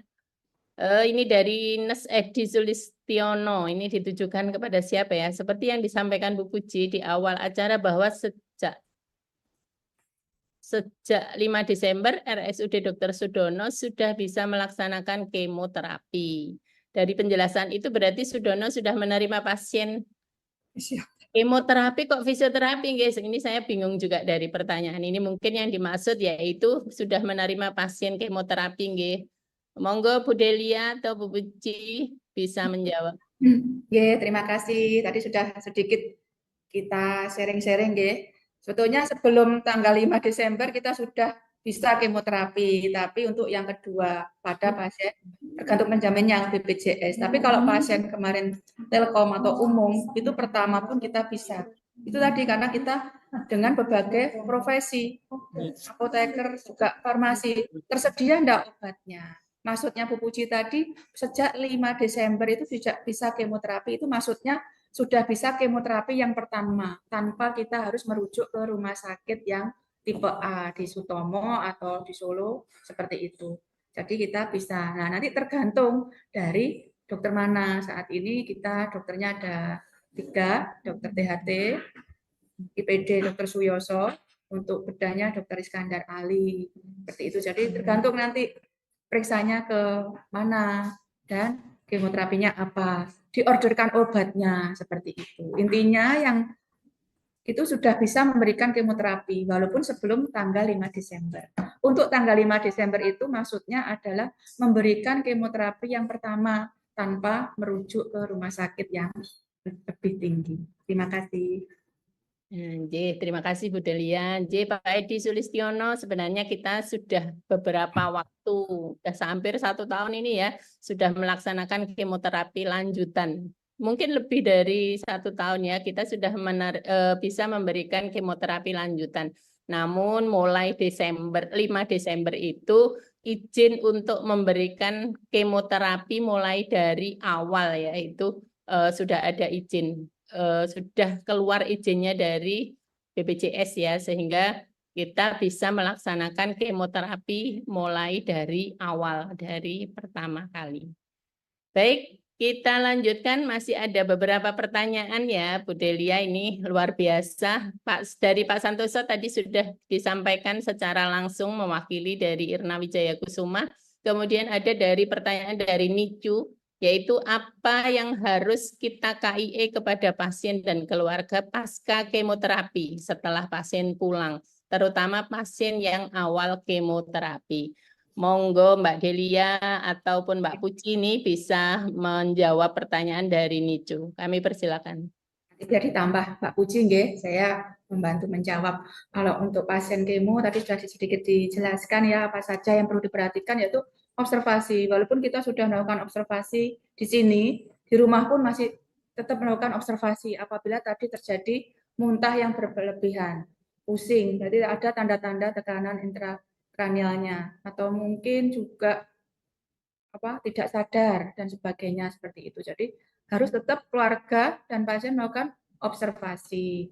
Kemudian di Jableni tadi sudah kami jelaskan sedikit di awal materi kami tadi, sedikit tadi sharing. Kalau di Jableni tadi selain observasi pasien post kemo yang pertama itu baik kemo yang pertama atau yang kedua tadi, yang penting adalah untuk observasi jadwal kemoterapi yang berikutnya. Selain itu efek sampingnya kemoterapi itu seperti apa tetap kita jelaskan. Walaupun sedikit, walaupun nanti misalnya ada yang kemoterapi kedua dan ketiga dan selanjutnya sudah pernah, terus kita ulang lagi seperti itu. Apalagi yang pertama, yang jelas tadi sudah observasi dan kita jelaskan efek sampingnya kemoterapi bisa mengakibatkan yang lebih fatal, yang jangka panjang mungkin rambut rontok dan sebagainya. Itu kita persiapkan psikologis dari pasien dan keluarga. Terus juga jangka panjangnya itu tadi kita makanya tadi caring itu tadi. Mungkin Mbak Puji bisa menambahkan observasi lain dari post kemoterapi yang pertama. Monggo. Menambahkan mawon, kita biasanya edukasi untuk menangani ekskresi pasien. Jadi karena pada pasien pasca kemoterapi itu 5-7 hari sisa-sisa ekskresi itu masih ada zat radiasi. Jadi menangani BAB-nya, PAK-nya, muntahannya itu harus kalau pasiennya minimal care ya dipastikan membuangnya itu yang betul. Kalau pasiennya dengan partial care misalkan dibantu dengan keluarganya diedukasi untuk memakai sarung tangan. Ngoten Bu Puji. Jadi edukasi untuk menangani ekskresi pasien. Baik, untuk jadwalnya Mbak, jadwal selanjutnya apakah juga diedukasi sekalian? Oke, sekalian. Jadwal selanjutnya lupa Bu. Di pas materi kami tadi Bu Puji, ada jadwal, ada obat-obatan yang dibawa pulang, terus cek laborat kelanjutan waktu sebelum kemoterapi berikutnya. Baik, terima kasih. Ini kita lanjutkan pertanyaan selanjutnya. Ini saya seneng ini panen pertanyaan. Yang selanjutnya yaitu dari Nes Emi Kusmi Jati Eskep ya, dari Merpati, izin bertanya bagaimana kiat kita sebagai nakes menumbuhkan kepercayaan diri agar pasien nyaman dan taat menjalankan proses kemoterapi yang panjang. Terima kasih. Monggo bisa dijawab Mbak Puji atau Mbak Delia. Jawabnya berdua nanti, berdua lagi. Nah, tadi sudah jelaskan ya, kita Itu tadi caring kita empati. Tadi ada 3C, 3C itu ada perawatan kanker lah. 5 komponennya tadi untuk caringnya apa saja selain kompeten juga harus empati, terus apa tadi sudah ada semua di sana. Kita berikan dukungan. Bagaimana tuh caranya caring? Itu tadi kita dekati pasien, kita timbulkan rasa percaya dirinya. Selain percaya diri juga percaya kepada kita. Kalau belum percaya dengan kita, pasien juga sulit. Nah, kita juga harus bisa memberikan kepercayaan kepada keluarga ataupun pasien. Dengan percaya, nanti akan tumbuh dekat. Nah, seperti kita kalau ada hubungan sesuatu kan pasti percaya dulu, baru nanti kita bisa dekat. Nah, kemudian kita juga menjelaskan, kita konsultasi, kita konselingkan, kita ajak ngobrol, kita dukung, kita berikan support. Oh, kita berikan gambaran juga. Oh, nanti kemoterapi itu seperti ini. Efeknya jangka pendek itu begini, efeknya jangka panjang pun juga seperti ini. Nanti juga tidak hanya berhenti di 1 hari, nanti kontrol lagi di hari berikutnya atau masuk lagi di ya kita sebagai perawat jangan bosan-bosan mendengarkan keluhan dari pasien dan keluarga. Kita tetap memberikan support dan dukungan kepada pasien dan keluarga. Mungkin itu aja. Terima kasih, Bu Puji. Baik, terima kasih Mbak Delia. Kita lanjutkan pertanyaan selanjutnya, yaitu dari PPI. Nah, ini PPI juga andil ya. Izin bertanya, apakah sudah ada tools observasi terkait pencegahan ekstravasasi dan untuk pembersihan tumpahan obat kemoterapi? Siapakah yang membersihkan? Apakah petugas sudah dilatih? Terima kasih. Ini mungkin pada Mbak Puji ya? Iya. Kami persilakan.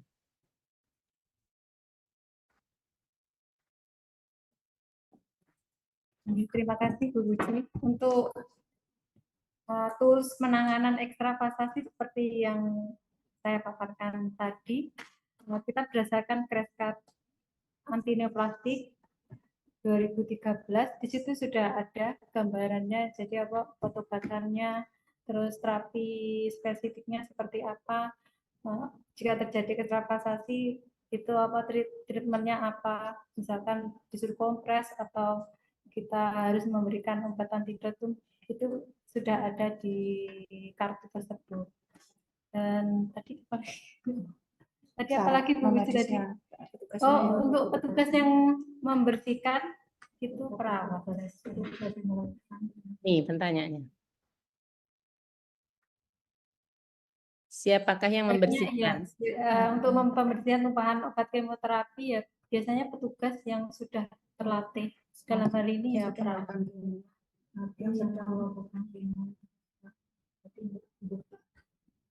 Untuk perawat yang di WKI sudah terlatih untuk ini, Mbak?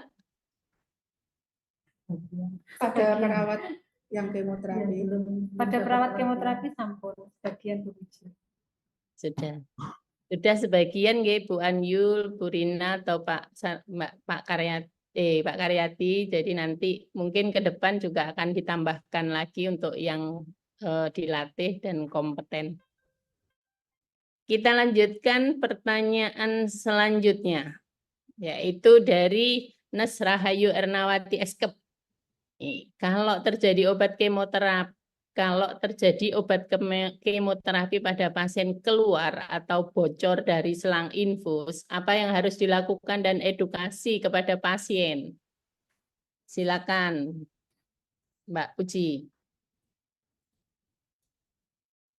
Untuk obat kemoterapi yang misalkan bocor, itu hal yang pertama adalah di stop aliran infusnya, yang pertama disconnect, terus jangan ditinggal, beri tanda dulu kalau ada tumpahan, dan lakukan prosedur penanganan tumpahan pada kemoterapi. Terus untuk edukasi ke pasiennya, ya kita edukasikan untuk tidak menyentuh ataupun membersihkannya. Jadi edukasinya dilarang untuk menyentuh cairan atau segala hal yang bertumpah tadi. Demikian Bu. Berarti nanti di awal sudah diedukasi nggih, Mbak?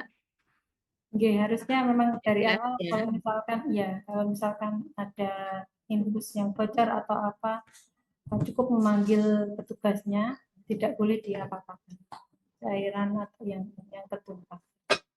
Oke. Baik, nanti teman-teman di WKI juga diberitahu ya bahwa semua yang mau dipasang atau diberikan cairan kemoterapi, obat kemoterapi, nanti keluarga sudah diedukasi. Bila suatu saat ada kebocoran, berarti pasien ataupun keluarga hanya diperbolehkan untuk melaporkan dan dilarang untuk memegang cairan atau obat yang keluar dari selang infus. Baik, ini masih ada pertanyaan. Ini sudah waktu tinggal 5 menit ya. Dari pulang ternyata sudah habis. Ternyata pertanyaan yang di chat sudah habis dan ini masih ada yang raise hand mungkin dari Mbak Sandra ya tadi dari awal mungkin menyampaikan pertanyaan Mbak Sandra. Jadi bertanya apa mboten? Mbak Sandra. Jadi Bun, Nggak jadi Bun, Oh, jadi. Oh, Nggih. jadi silakan Mbak Sandra.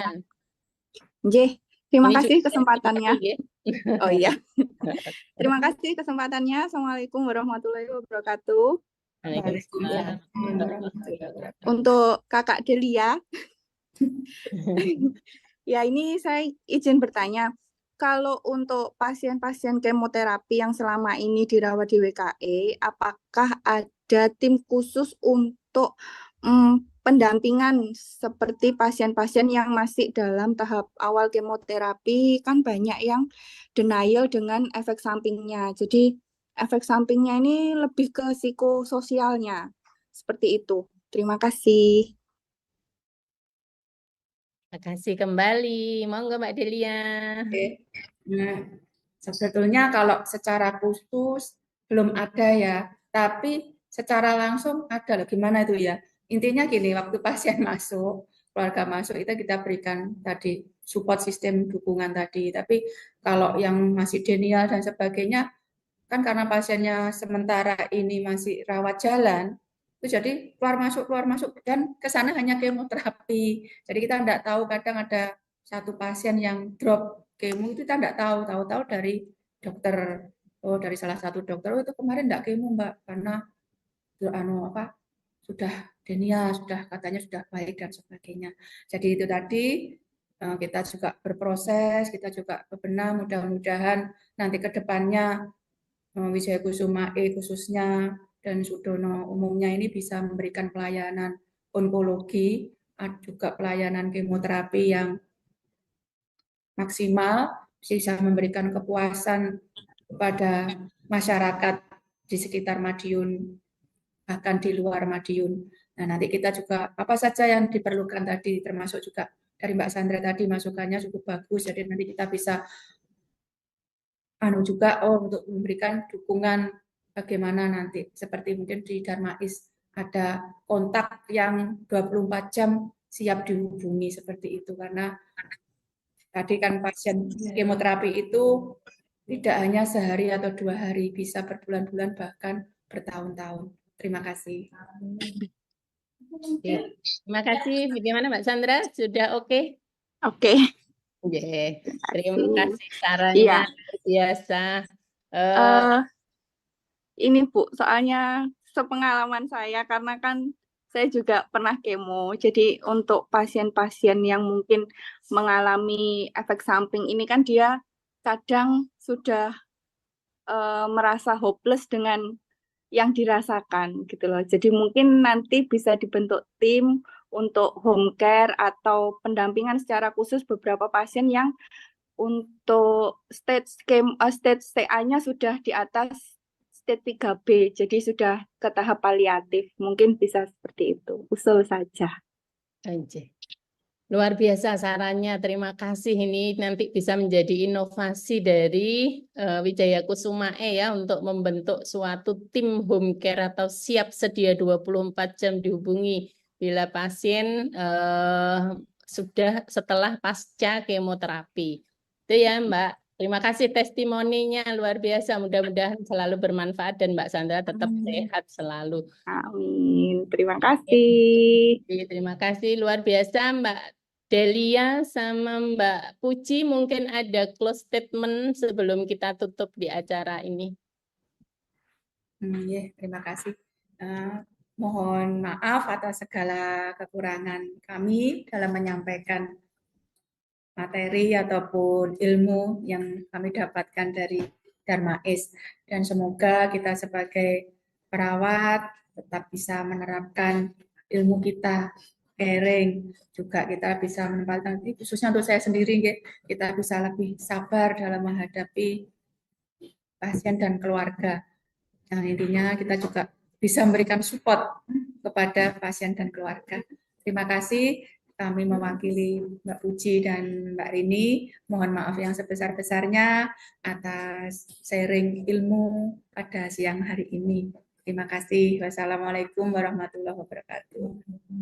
Waalaikumsalam warahmatullahi wabarakatuh. Terima kasih aplaus untuk semua kita semua dan terima kasih atas atensinya ya semua teman-teman luar biasa di Keperawatan Sudono pada siang hari ini. Ternyata wah animonya luar biasa ya, pertanyaan juga banyak dan matur nuwun sangat dan mungkin ada sedikit pesan dari saya, kita tetap sebagai perawat kalau bisa tetap bisa memberikan pelayanan, memberikan asuhan keperawatan dengan caring, dengan 3H atau 3H, dengan head, hand, dan heart ya. Jadi yang pertama head, kita dengan head itu kepala kita sudah terisi semua ilmu-ilmu sehingga kita kompeten dalam memberikan asuhan keperawatan. Kemudian heart kita, perasaan kita luar biasa, kita memberikan kasih sayang andai bila pasien itu saya ya, sehingga kita perasaan empati itu muncul di saat kita memberikan asuhan keperawatan. Dan yang ketiga yaitu hand. Begitu kita melihatkan dan kita mempunyai ilmu, kita mempunyai perasaan, kita empati, hand kita, tangan kita siap membantu untuk pasien-pasien kita. Semoga keperawatan di RSUD Dr. Sudono Provinsi Jawa Timur semakin jaya luar biasa. Saya akhiri untuk acara aspirasi di siang hari ini. Semoga bermanfaat untuk kita semua dan akhirul kalam billahi taufik wal hidayah waridha wal inayah. Wassalamualaikum warahmatullahi wabarakatuh. Waalaikumsalam warahmatullahi wabarakatuh. Terima kasih.